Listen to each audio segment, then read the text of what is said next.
왜 지금 달러화가 약세가 되고 있는지. 돈 가치가 없습니다. 왜 돈 가치가 없을까요? 돈 너무 많이 찍어내서요. 금을 왜 이렇게 사모을까?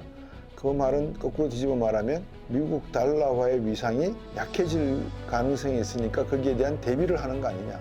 미국 달러화를 외환보유고로 들고 있자니 불안해서 가질 수가 없다. 왜 가치가 자꾸 떨어지니까. 가까운 미래의 달러화의 위상 문제를 이렇게 들여다보면 상당히 흔들리는 것 같지만 본질은 흔들리지가 않는다. 예, 안녕하십니까, 박수종입니다. 이제 이스라엘-이란 전쟁이 어느 정도 트럼프 대통령의 노력 덕분에 GMU 57을 한 14발 떨어뜨리고 나니까 이란도 아차 싶었고, 이스라엘 네타냐후 총리는 이참이다라고 하다가 트럼프 대통령이 화를 내니까 날아가던 전투기를 다시 돌려가지고 폭격을 중단한 것 같습니다. 이제 이 정도로 끝이 나지 않을까. 그리고 트럼프 대통령이 이야기를 했죠. 중국 보고 이란 석유 사라.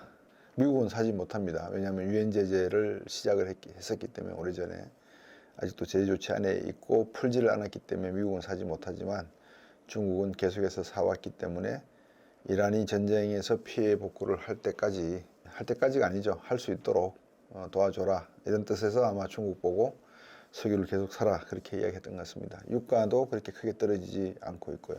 여러분들에게는 오늘 이제 제가 몇 가지 말씀을 드릴 건데, 그 전에 이렇게 한번 말씀을 드릴까 합니다.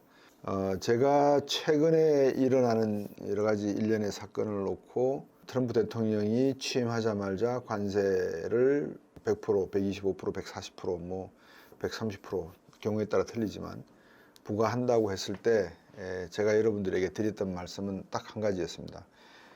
출제자의 출제 의도는 미국 달러와의 기축통화 지위를 굳히기 위함이다 라고 말씀을 드렸고요.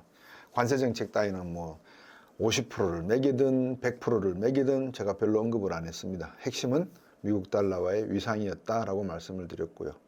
다른 많은 경제 방송을 하는 분들은 아마 관세 이야기도 많이 말씀을 주셨고, 어떤 분들은 또 환율 이야기를 하셨고, 그러다가 이제 요즘에는 기축통화 달러화의 지위에 대한 문제 이야기를 하셨는데, 저는 이미 많은 내용들을 언급을 해드렸습니다. 오늘 사실은 이제 세계 중앙은행들이 왜 저렇게 금을 사모으고 난리냐, 또 스테이블 코인은 어떤 식으로 갈 것이냐, 뭐 이런 이야기들을 이제 언급을 하시는데, 제가 뭐 다른 사람보다 초능력이 있어가지고 또 뭐 주역 다 돌파하고 사서산경을 다 떼가지고 세상의 물정을 다 보기 때문에 제가 미리 예측해서 말씀드렸던 출제자의 의도를 정확하게 파악했던 건 아니고요. 제가 몇 번 말씀드렸죠. 위스콘신 대선 연설 때 동맹이라고, 진정한 동맹이라고 한다면 미국 달러화에 대한 위상을 유지하는데 힘을 보태주기 바란다. 그거를 거부할 시에는 100% 관세 매기겠다 라는 이야기를 트럼프 대통령이 직접 했습니다. 그래서 저는 이분의 의도는 명확하게 여기서 드러났구나. 그리고 달러화의 위상은 상당히 약해질 수밖에 없겠구나 라고 생각을 했고, 트럼프 대통령도 거기에 따라서 시장에다가 또 미 연준에다가 요구를 한 것 같습니다. 미 달러화 약세 이야기를 했고, 금리 1에서 2%포인트 낮춰라 그랬고, 지금 달러화 약세를 향해서 가는 거죠. 이제 그참에 많은 전문가분들도 그렇고, 미국이 이 재정 적자를 가져올 수밖에 없는 것은, 또 경상수지 적자, 쌍둥이 적자를 가져올 수밖에 없는 것은 뭐 이런저런 연유해서 그랬던 것이다. 그래서 앞으로 미국 달러화의 위상 문제를 말씀하시기보다는 관세 정책이 미국 소비자 물가에 어떤 영향을 미치고, 따라서 연준이 금리 정책을 몇 번이나 할 거고, 여기에다 포커싱을 두신 분들이 많아서 그분들 나름대로 또 해석하는 내용이 있으니까 제가 별로 그런 부분에 대해서는 언급을 해드리지 않았습니다. 무슨 말씀을 드리고자 하냐면, 어떤 세계의 사건이 하나 터졌을 때 그 사건이 향하고 있는 본질을 읽어내시면 나머지 벌어지는 일들은 그냥 해프닝으로 참고로 할 수 있다는 걸 제가 말씀을 드리는 겁니다. 그래서 이제 금을 왜 이렇게 사모을까? 그 말은 거꾸로 뒤집어 말하면 미국 달러화의 위상이 약해질 가능성이 있으니까 거기에 대한 대비를 하는 거 아니냐. 미국 달러화를 외환보유고로 들고 있자니 이거 불안해서 가질 수가 없다. 왜 가치가 자꾸 떨어지니까. 그러면 제2의 프라자 합의 같은 경우가 일어나면은 미국 달러화의 가치가 45% 절하되고 한국 돈은 45% 절상되니까 1985년도에 독일 마르크화와 일본 엔화가 그렇게 됐잖아요. 그죠? 350엔대 있던 게 2년 안에 140엔대, 130엔대로 뚝 떨어져 버리니까 결국은 엔화 강세, 달러화 약세. 그래서 일본이 큰 소리 빵빵 쳤죠. 그러다가 이제 93년부터 금리 인상하면서 95년도에 부동산 버블이 붕괴되면서 지금의 일본을 여러분들께서 보고 계십니다. 그렇지만 그 일본도 재력이 워낙 있기 때문에 우리가 무시해서는 안 되는 거고요. 우리나라에서 이제 참고를 해야 될 거는 바로 그러한 일들이 벌어진다면 과연 우리 경제는 어떻게 될 것인가에 대한 고민을 이제 시작을 해야 되겠죠. 결론부터 제가 말씀을 드릴게요. AI 죽어도 깨나도 안 됩니다. 저는 이런 말씀을 드리면서 속이 편하리라고 생각하시면 그건 오산입니다. 제가 근데 분명한 것은 분명하게 말씀드리는 게 낫지 않나 싶어서 여러분에게 드리는 겁니다. AI 이미 기차는 떠나고 없고요. 두 번째, 반도체와 한국 자동차 10년 안에 끝이 날 것 같고요. 먹거리가 없어진다는 이야기입니다. 세 번째, 한국 경제 성장률은 1%대 초반, 중반 왔다 갔다 하다가 이제 모든 것이 제조업 분야가 중국에게 테이크오버가 되면서 0%대로 갈 수밖에 없는 상황이라는 것을 또 말씀을 드리고요. 그런 것들을 미연에 방지하기 위해서 제가 우리나라도 외환보유고를 1조 달러까지는 가져가야 된다라는 말씀을 드렸었고 맨날 하던 이야기입니다. 이제 이렇게 자꾸 하던 이야기를 반복하게 되면 넋두리가 되고 푸념이 되기 때문에 제가 피하는 것이고 대신에 제 유튜브를 들으시는 분, 또 제 학습을 참여하시는 분들은 제가 드리는 말씀의 그 본질을 해독을 제대로 하시면 도움이 될 거라고 저는 제 개인적으로 믿습니다. 그래서 하나의 그 원리만 여러분께서 이해를 하시면 왜 중앙은행에서 금을 사 모을까? 그 다음에 제가 책을 쓰고 있다는 거 말씀드렸잖아요. 책 초고를 완성을 해서 이제 출판사에 보냈는데 책 제목이 달러와의 종말의 허구라는 제목입니다. 그러니까 달러와 종말 이야기를 하는데 이게 허구다라는 말씀을 이제 책에서 제가 몇 가지 관점에서 썼습니다. 그러면 대체 통화가 존재하느냐? 후보로 나오는 게 유로화, 영국의 파운드화, 중국의 위안화, 그리고 암호화폐 한 4가지 정도가 되더라. 요즘은 스위스 프랑이 조금 강세를 보이고 있다는 말씀도 드렸습니다. 그럼 스위스 프랑이 주통화될 수 있는가? 어림없는 소리다. 왜 그런가? 많은 사람들이 스위스 프랑을 쓰지 않는다. 간단합니다. 시장이라고 하는 것은 여러분들 아시잖아요. 젊은 초등학생도 입고 다녔던 그 겨울에 입는 그 파카 캐나디안 구스입니까? 수요가 늘어나니까 가격이 어떻게 돼요? 엄청 뛰죠. 그리고 생각지도 않았던데 수입이 늘어나게 되고요. 또 어떤 연예인분들이 한번 장신구로 액세서리로 하고 나오면 또 그게 불티나게 또 팔리는 경우도 있지 않습니까? 마케팅 효과이기도 하고 여러 가지 전략적인 소비자 행동 분석에 따른 내용이기도 하겠죠. 근데 이거를 경제로 그대로 가지고 오면 스테이블 코인이다, 암호화폐다, 금이다, 미국 달러화다, AI다, 바이오메디다 이런 식의 이야기를 여러분께 지금 드리는 거는 방금처럼 유행을 지금 타고 있기 때문에 그렇습니다. 근데 그 유행을 타고 있는데 유행이라고 하는 것은 한번 반짝했다가 사라지는 것도 유행이잖아요. 근데 이 유행은 좀 오래 갈 것 같다라는 게 붙어 있습니다. 왜 그러느냐? 몇 가지 이유가 있는데 그 이유를 제가 설명을 하나씩 드리도록 하겠습니다. 왜 중앙은행들이 금을 사 모으느냐? 금이 무거워서 사 모은다. 금이 삐까번쩍해서 사 모은다. 금이 귀금속이라 사 모은다. 이런 이야기도 할 수 있고 앞으로 금 본위 제도로 회귀할 수도 있겠구나. 언젠가 곽수종 박사가 조지 스티글리츠 교수가 금 본위 제도의 회귀 가능성에 대해서 연구해보라고 유엔에서 프로젝트를 받은 적이 있다더라. 그러니까 금의 가치가 상당히 올라가지 않겠는가. 근데 시티은행은 앞으로 25% 떨어진다. 금 사 모을 필요 없다. 이런 이야기도 하고 있거든요. 그래서 왜 금을 사 모아야 되느냐라는 또 중앙은행이 왜 금을 사고 있느냐에 대한 답을 여러분에게 달러와의 위상 약화라고 하는 점에서 말씀을 드리면 나머지는 여러분들이 판단하시면 될 거기 때문에 그런 관점에서 한번 유튜브 방송을 들으시고 또 제 학습 시간에 제가 드리는 말씀을 참고하시면 좋겠습니다.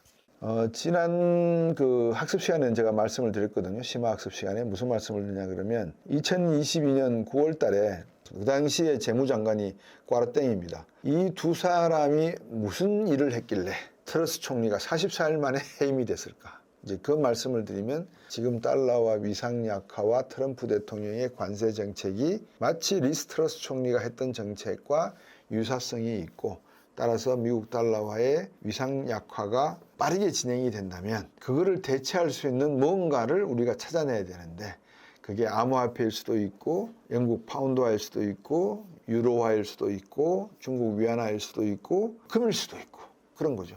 그러니까 이제 그 옵션 중에 하나가 금이니까 지금 금을 사 모은다고 보시면 되고요. 그러면 그 옵션 중에 또 다른 하나인 영국 파운드와 유로화, 스위스 프랑, 중국 위안화 이 가격들은 오르느냐? 그러니까 달러화를 버리고 위안화를 수요를 한다. 예를 들어서 뭐 영국 파운드화를 수용을 한다 그러면 영국 파운드화 가격이 올라가잖아요. 수요가 늘어나니까 공급보다. 그러니까 수요가 늘어나니까 파운드화 가격이 올라가고 유로화 가격이 올라가니까 상대적으로 미국 달러화의 위상은 약화되고 그러면 환율 부분에서 놓고 보면 자꾸 떨어지는 절상되는 그런 숫자를 여러분들이 이제 유로화나 파운드화에서 보실 수가 있고 중국 위안화에서도 볼 수 있다. 중국 위안화가 6.8까지 내려갔다가 7.6까지 올라갔다가 다시 지금 7.1대로 내려와 있거든요.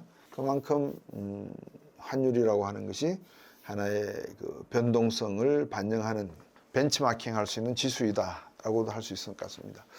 제가 심학습 시간에는 많은 분들에게 말씀을 드렸는데 일반 유튜브 방송을 들으시는 분들은 못 들으신 것 같아서 제가 정리를 해드릴게요. 왜 지금 달러화가 약세가 되고 있는지. 돈 가치가 없습니다. 왜 돈 가치가 없을까요? 돈을 너무 많이 찍어냈어요. 왜 돈을 많이 찍어냈을까요? 2008년도 서프라임 위기 있었죠. 2020년부터 2023년까지 코로나 위기 있었죠.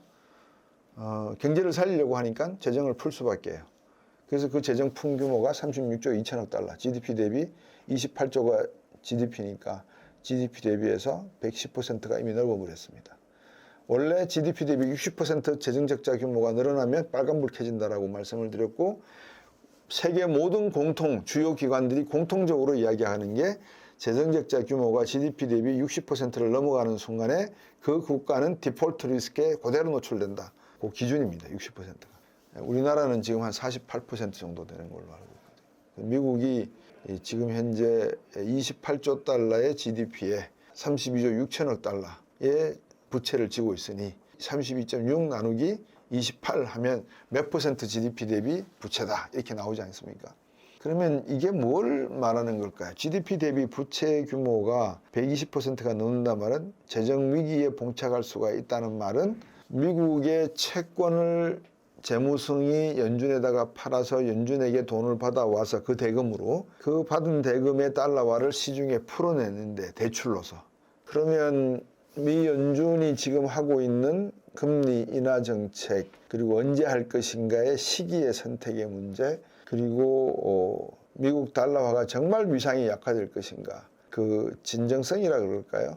그 방금 드린 미국 달러화가 진짜 주식 통화 지위를 잃어버릴까라고 하는 그 질문이 갖고 있는 밀도, 그러니까 이 density, 이 부분에 대한 답을 드리면 여러분들께서 달러화의 종말 허구라고 하는 책에서도 이야기했듯이 금도, 파운드도, 유로화도, 암호화폐도 결코 미국 달러화를 대체할 수 없겠구나라는 걸 이해를 하시게 되고 만에 하나 설마가 사람 잡는다고 하지만 설마 미국 달러화가 폭락해서 가치가 폭락을 해서 그 누구도 미국 달러화를 가지고 있지 않으려고 한다고 하면 그 다음에는 대체 통화를 뭘 가져야 되느냐의 문제가 되는 건데 그럴 경우는 생기지 않을 겁니다. 왜 생기지 않느냐? 미국 달러화의 가치가 폭락을 하잖아요. 그럼 스테이블 코인을 발행하는 회사는 엄청난 마진콜을 당하는 겁니다. 미국 달러화의 가치가 떨어진다는 말은 어떤 말인지를 제가 설명을 드릴게요. 2022년 9월 달에 리스 트러스 영국 총리가 법인세 감세, 소득세 감세 여러 가지 그 세제 지출 부분을 확대, 재정 적자를 확대시키는 방향으로 영국의 정책을 입안을 했습니다. 전부 감세죠. 트럼프도 감세 부분 보면 감세잖아요. 그래서 10년 안에 1.5에서 5%까지 5조까지 적자가 늘어날 수 있다라고 이제 통계적으로 추정치를 발표하기도 했죠. 그런 결과 리스 트러스 총리가 어떤 일이 발생됐느냐? 야, 재정 수입 보장도 없이 재정 지출을 더 늘어나면 늘어나야 되는데 이거 어떻게 하려고 저러지? 라고 이제 물어보는 겁니다. 시장인 리스 총리한테. 그러니까 리스 총리가 뭐 영국 채권을 더 발행하면 되고 어떻고 저떻고 이야기를 하니까 영국 채권을 더 발행한다고 누가 사? 갖고 있는 것도 던질 판인데 갖고 있는 것도 던지고 아무도 안 사면 채권 가격은 떨어지잖아요. 그럼 채권 가격 떨어지면 금리는 오르죠. 역순 계산으로 하면 되니까. 그런 식의 사안들이 하나가 존재를 해요. 그래서 리스 총리가 44일 만에 해임을 당합니다. 영국 의회에서. 이 까르땡 재무장관도 경질당하고 하나의 그 보수당 정권이 무너지면서 이제 노동당 정부가 들어와서 어느 정도 활동을 하다가 브렉시트도 발생을 해버리고요. 영국이 EU에서 탈퇴를 해버리고 지금까지 이 관세 트럼프 대통령과 관세 협정을 맺은 나라는 영국밖에 없는 상황이고 그러다 보니까 영국은 소위 말해서 긍정적인 측면과 부정적인 측면을 지금 다 경험해 본 그런 상황인 것 같아요. 근데 문제는 우리나라가 문제겠죠. 미국도 문제고. 그 부분에 대해서 여러분들께 말씀을 드리려고 하는 겁니다. 감세법안이 통과가 된다면 재정 수익을 뭘로 충당하죠? 관세? 아니거든요. 왜? 관세는 미국 소비자들이 부담해야 될 엑스트라 텍스예요. 그러니까 일반적인 세금 외에 추가로 내야 되는 세금이죠. 물가가 다 올라버리니까 물건값이 오르는 거는 주마다 틀리고 시마다 틀립니다만 지방세 같은 경우에 보통 10% 정도를 생각을 하거든요. 그래서 100만짜리 내가 가방을 샀다 그러면 10%를 세금으로 내야 되는 거예요. 이제 그런 현상, 그런 일들이 일어날 가능성이 있는 거죠. 그러다 보니까 미국도 트러스 총리 시절과 비슷한 방향으로 지금 달러화가 꺾이고 있는 상황입니다. 거기다가 트럼프 대통령이 막 펌프 돌리잖아요. 달러화 약세 가야 된다. 금리 빨리 낮춰라.